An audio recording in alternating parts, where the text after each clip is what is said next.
നമസ്കാരം. ശ്രദ്ധേയമായ സിനിമകളിലൂടെ സിനിമാ രംഗത്ത് സ്ഥാനം നേടിയ നടിയാണ് ആൻഡ്രിയ ജെർവിയ. അന്നയും റസൂലും എന്ന സിനിമയിലൂടെയാണ് ആൻഡ്രിയയെ ഇന്നും മലയാളികൾ ഓർക്കുന്നത്. 2 ചിത്രം കൊണ്ട് തന്നെ മികച്ച പ്രേക്ഷകരെ മലയാളത്തിൽ സൃഷ്ടിക്കാൻ താരത്തിന് കഴിഞ്ഞിരുന്നു. ഡാൻസർ, മ്യൂസിക് കമ്പോസർ, മോഡൽ എന്നീ നിലകളിലും ആൻഡ്രിയ തന്റെ കഴിവ് തെളിയിച്ചിട്ടുണ്ട്. പിന്നണി ഗായികയായിട്ടാണ് സിനിമാ രംഗത്തേക്ക് എത്തിയതെങ്കിലും പിന്നീട് അഭിനയത്തിലേക്കും കടക്കുകയായിരുന്നു താരം. തുടർന്ന് നിരവധി ചിത്രങ്ങളിൽ അഭിനയിച്ചു. ഇപ്പോഴിതാ താൻ നേരിട്ട ഒരു പ്രതിസന്ധിയെക്കുറിച്ച് സംസാരിക്കുകയാണ് ആൻഡ്രിയ. ഓട്ടോ ഇമ്മ്യൂൺ കണ്ടീഷൻ ബാധിച്ചതിനെ തുടർന്നാണ് കുറച്ചു കാലം കരിയറിൽ നിന്ന് മാറി നിന്നതെന്ന് ആൻഡ്രിയ പറയുന്നു. ദിവ്യദർശിനിയുമായുള്ള അഭിമുഖത്തിനിടെയായിരുന്നു നടിയുടെ തുറന്നു പറച്ചിൽ. ത്വക്കിനെ ബാധിക്കുന്ന അപൂർവ രോഗത്തെ തുടർന്നാണ് കുറച്ചുകാലം കരിയറിൽ നിന്ന് മാറി നിന്നതെന്ന് ആൻഡ്രിയ വ്യക്തമാക്കുന്നത്. വടച്ചെന്നൈ എന്ന സിനിമയ്ക്ക് ശേഷം ത്വക്കിനെ ബാധിക്കുന്ന ഓട്ടോ ഇമ്മ്യൂൺ സ്കിൻ കണ്ടീഷൻ പിടിപെട്ടു. എന്റെ മുടിയിഴകൾ നരച്ചിട്ടില്ല, പക്ഷെ അന്ന് എന്റെ പുരികവും കൺപീലികളും നരയ്ക്കാൻ തുടങ്ങി.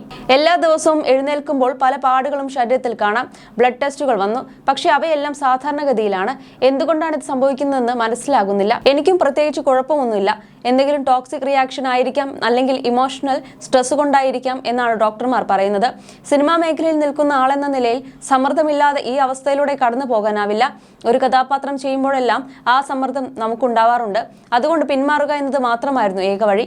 എല്ലാത്തിൽ നിന്നും കുറച്ചു കാലം മാറി നിന്നു. എന്നാൽ ആ അവസ്ഥയിൽ നിന്നും പുറത്തു വന്നു. അന്ന് മാധ്യമങ്ങളിലൊക്കെ വന്ന വാർത്ത പ്രണയം തകർന്ന് ഞാൻ ഡിപ്രഷനിലായി എന്നാണ്. ഇതേക്കുറിച്ച് ഞാൻ സംസാരിക്കാതിരുന്നതാണ്. അതെന്റെ ചോയ്സ് ആണ്. ഇത്തരം കാര്യങ്ങൾ സംഭവിക്കുമ്പോൾ സ്വയം ഉൾക്കൊള്ളാൻ 1 വർഷമെങ്കിലും എടുക്കും.